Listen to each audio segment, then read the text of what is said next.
Really quick message before I start the video today. I just want to thank all of you guys. I really appreciate all the support that I'm getting. This is going to be part 2, so this might be confusing for some of you. Go ahead and click this link to see part 1.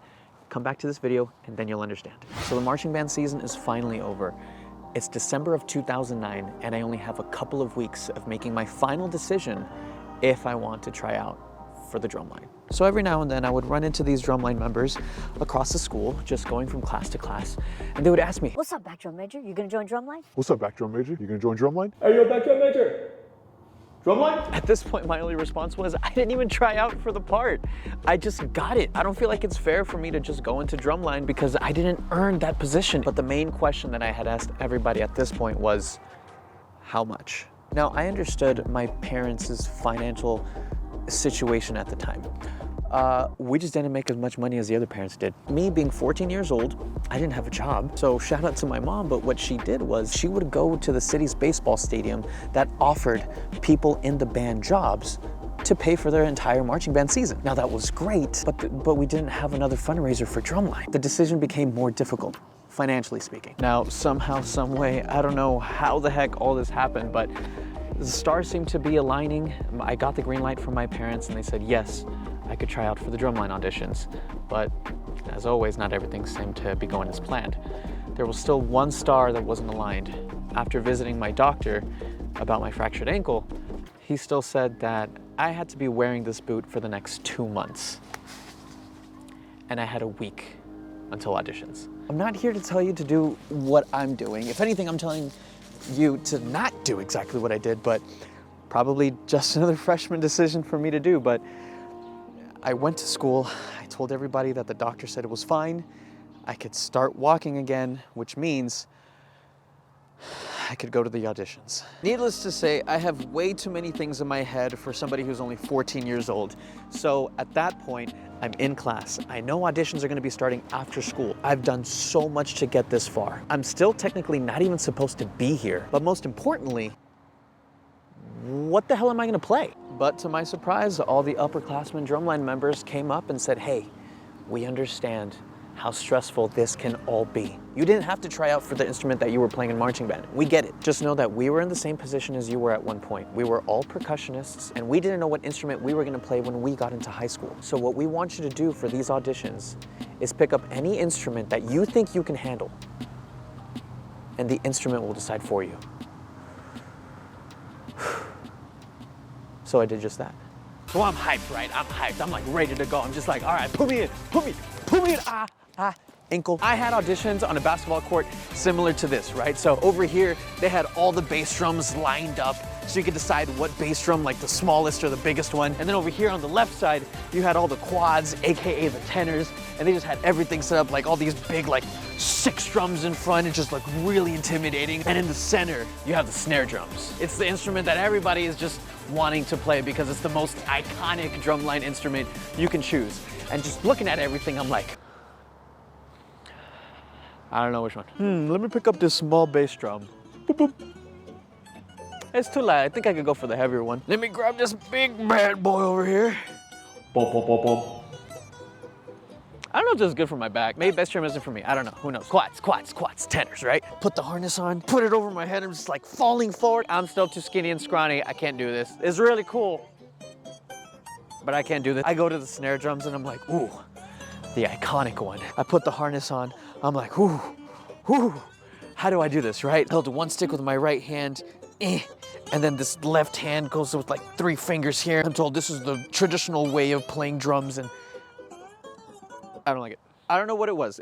Maybe it was the difficulty, maybe it was the intimidation of the instrument itself. I know I wanted to be a part of the battery, which is the people who march, and I didn't want to be a part of the front ensemble because I just didn't want to stand and I wanted to march and perform. It's my passion. Now, I don't want to confuse you guys for the rest of the story, so we call members who already have drumline experience vets, and we call our teachers or instructors techs. So at this point, the techs are constantly mixing and matching the vets with the new members and trying to figure out what is going to be the line for this coming up season. I still can't remember who told me this, but someone came up to me and said, hey, you haven't tried out everything just yet, so do me a favor, go check out what the cymbal line is doing. I said, the plates? Okay. Yeah. Why not? That term in a long time. Yeah, dude, that's like, yeah, like back in the day. Okay, do you have anything similar to this? I'm about to do something very taboo for the cymbal community.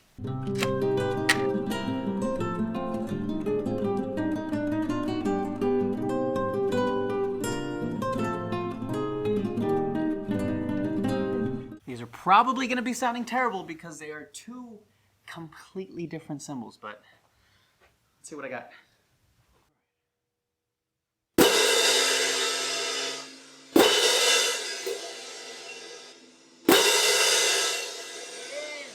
I don't got it anymore. I'm too old.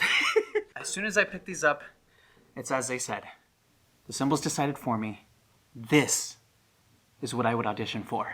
I appreciate it, man. Yeah, it's no problem. Have a good one. Yeah, pleasure meeting you. Thanks.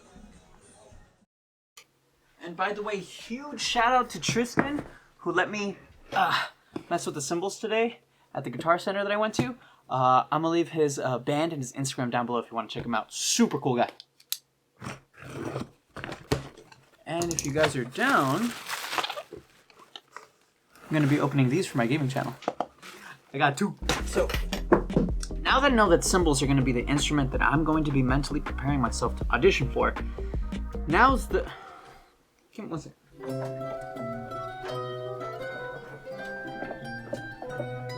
That's better. Now's the time for me to mentally prepare myself to be ready. Not just the clinical auditions that I've been doing this entire time, but to know for myself and show everybody else around me, I'm serious about this. I didn't want to make it feel like this position was just handed down to me because I was essentially given the position of drum major the previous season, but I wanted to show my worth. So no matter how painful these auditions became, if I'm marching, I'm up here. I'm shaking, but I'm up here. I'm not dropping them for 1 second. To my surprise, at the end of auditions, one of the vets told me that out of the 6 pair of cymbals that we had in that school, I had the heaviest pair.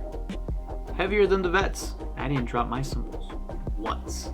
I felt good. I felt damn good after that because I didn't know. So while we were auditioning outside as the battery, they gave us these exercises and we had to march at the same time for some of them. They were just, you know, seeing what we can all do.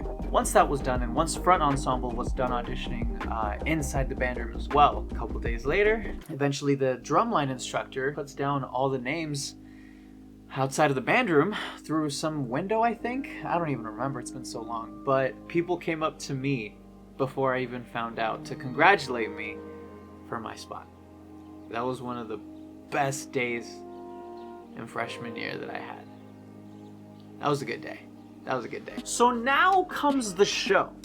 Because it isn't just about making the drum line. What show are we gonna play? There's always a theme every single year. So for those of you who don't know, this is indoor drumline. I'm gonna show you exactly how performing and competing works because some of you guys might not exactly understand how this works. So imagine my entire living room is a basketball court, right? So what we do is all of the students will be on one side of the court, and once we get a thumbs up, all the students and, you know, mostly band parents at the same time help, they will pull out something called the floor. And as they set up the floor, this is going to be what the performers will be performing on. Then some students will go back, get their instruments, some parents will help set up props, and then they will get ready to perform their show. Now, once the school is done performing their show, they have whatever time they have left to get everything the hell out of the basketball court before the next group comes in. All of this is dictated by an interval time. Everyone's interval time is different depending on what class you're in. So we're gonna talk about 3 classes, for example. A class has 9 minutes, open class has 10 minutes, and world class has 11 minutes. So this entire interval time is for you to enter, set up, perform, exit with all the performers, props, and other equipment before time runs out. If you go over your interval time, you will be penalized. Hello, it's tomorrow. It is now 2:15 p.m. the following day. So, let's eat some breakfast. All the vets were telling me how excited they were for this coming up season because the previous Drumline season, they had a show called Spartans that was heavily influenced by the movie 300.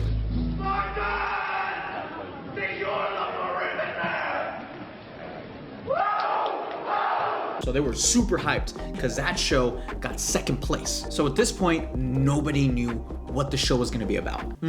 French toast. They gathered us all in the band room one night after rehearsal, and they eventually wanted to tell us what the show was going to be about. After such a hype show of the Spartan season, this year's show was going to be called Second Chances. Second Chances was one of the weaker shows I had ever performed. Vincent. What? How did you feel about our freshman year's uniform for indoor drumline? Literally when I got the uniform, my parents thought we were like the Lakers halftime show. Vincent wasn't lying. These uniforms were terrible. We had random pieces and shards of purple and yellow, and our entire backs were filled with black. It was really weird. It kind of felt good that nobody had high expectations of me, so it was almost like a training season. So although it wasn't one of the greatest seasons, it definitely was one of the most memorable. So when the school year ended, we had something called a band banquet. It was a final feast with everybody in the entire music program, which would be the color guard, winds, and the drumline. We all have a final celebration in the multi-purpose room where we get to say a final goodbyes to all the seniors who guided us through this entire year, and wishing them luck to whichever future endeavors they're going to have. So to my surprise, that cymbal line did not have any seniors that year, so we were all going to be coming back as vets. But the marching euphonium players for marching band came up to me and said, "So, back drum major, you have a decision to make here. Are you going to come back to marching band season playing the euphonium and create a section of your own, or will you go back to drumline and stick with the cymbal line?" But that's a story for another video. So for now, I'll see you when I see you.